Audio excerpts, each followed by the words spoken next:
This is Valley News Live at 6. That's where the scariness is.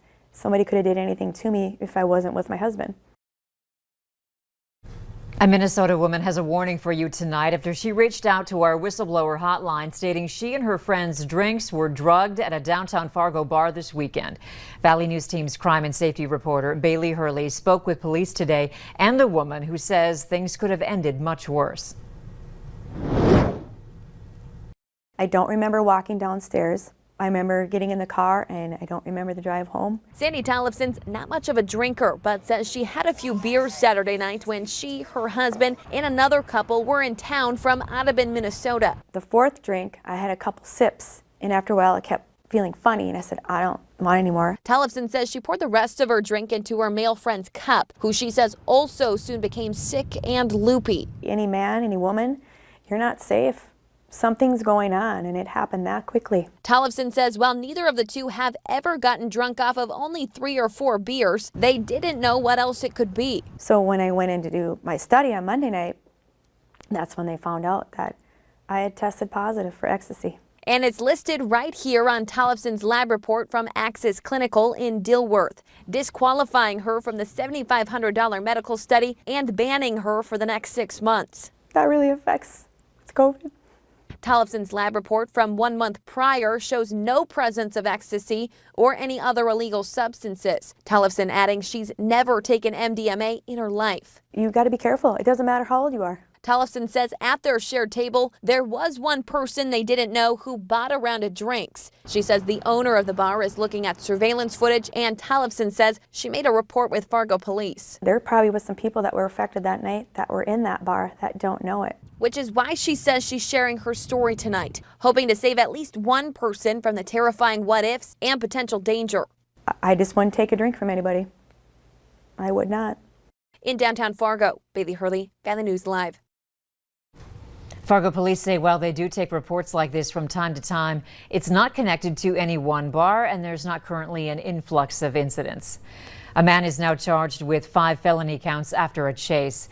Bryce Gamboa has been charged with reckless endangerment, theft, 2 drug charges, and fleeing a peace officer. Grand Forks police tried to pull him over for a stolen vehicle. They say during the chase, Gamboa crashed into another vehicle but kept on driving. Police were able to stop him using a pit maneuver. Gamboa was also charged with other misdemeanors. NDSU is now investigating the placement of 2 extremist decals on doors at Menard Hall that promote a hate group. In an email to students yesterday, officials say the decals were found at around 8:30 that morning and were taken down within 15 minutes. The email states that the school's policy doesn't allow discrimination or the placement of such material on campus property. The decals mark a string of recent racially charged incidents on the campus. A deck is destroyed following a fire at a South Fargo home this afternoon. Officials say a homeowner was trying to put it out with a garden hose, but fire crews quickly took care of it once they arrived. The home has light smoke damage. The cause of the fire is under investigation. Today is definitely a day to get outside. And then tomorrow, well, we'll let Hutch give you that bit of news. He's here now with a look at this evening. Hutch? Well, we're still enjoying our last few moments of mild weather here across the valley as we have broken records yet again. And today we did so in style in the 60s. Unbelievable warmth here in the valley, both Grand Forks and Fargo crushing records once again. Here's a look at your hometown. High temperatures today. Rolla only made it into the upper 30s today while we were near 70 in Sisseton. All in all, things are still pretty fair, although you see the white line up north. That is the freezing line, and it's into Langdon. Northwest winds there are going to tug this cold air our way through the overnight hours. Our 60s will be gone and could be gone for the remainder of the month. Look at that setting sun. We're going to have a beautiful time lapse out of that as temperatures tonight slip through the 40s, and by bedtime we'll be into the 30s and stick around into the 30s for your day tomorrow. It is a first alert weather day tomorrow. I'll have hour by hour details on the track of some slushy wet snow. For some, it'll be significant. We'll have details in a moment. All right, thanks, Hutch. More Minnesotans will be able to get the vaccine soon. Governor Tim Walz is expanding eligibility for the vaccine as the state reaches its goal of vaccinating 70% of people 65 and older. The next two priority groups include those with underlying health conditions and those at risk of workplace exposure. Governor Walz also discussed the possibility of opening up sporting events to in-person audiences in the spring and summer if the federal vaccine efforts continue to speed up.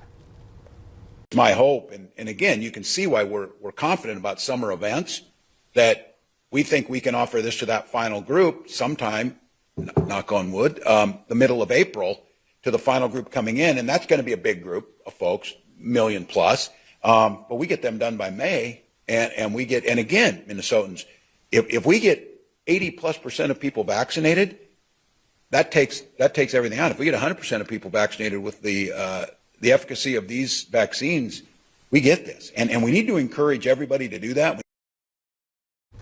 Minnesotans in Phase 1B, Tier 2 can get the vaccine in Moorhead. This includes people ages 18 and up with high-risk medical conditions, along with rare conditions or rare disabilities that put them at a high risk.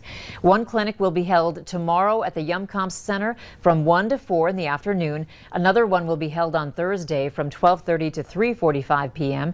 To find out if you're eligible and to sign up, you can log on to our website, valleynewslive.com. And Fargo Cass Public Health is now inviting people in Phase 1C to its upcoming vaccine clinics.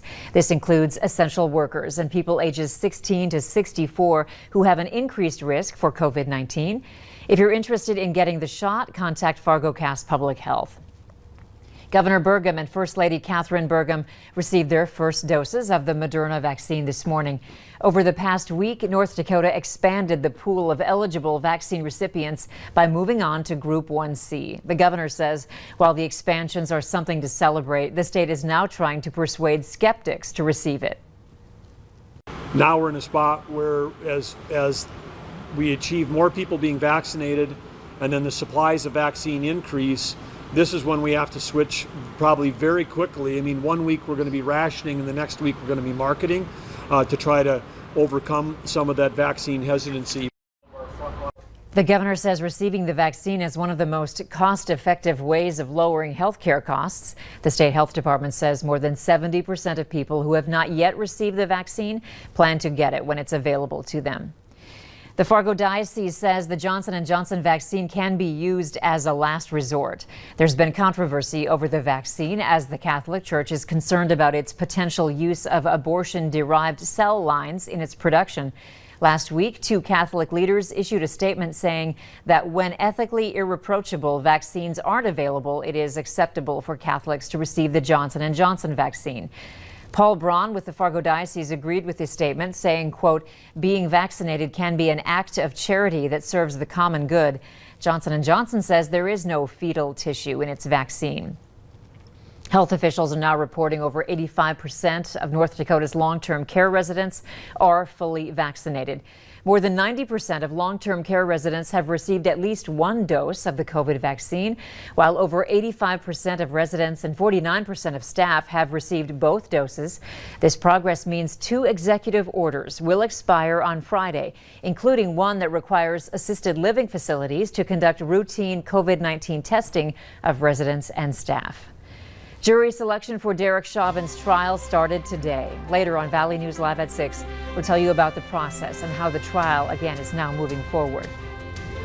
We're tracking some wintry conditions returning to the valley. All of us will see cold weather move in. Some of us will have snow and enough of it to shovel. Well, a taste of spring had a few people waking up and stretching their legs. Thanks, Darcy, for uploading this video. We'll have details of your forecast next.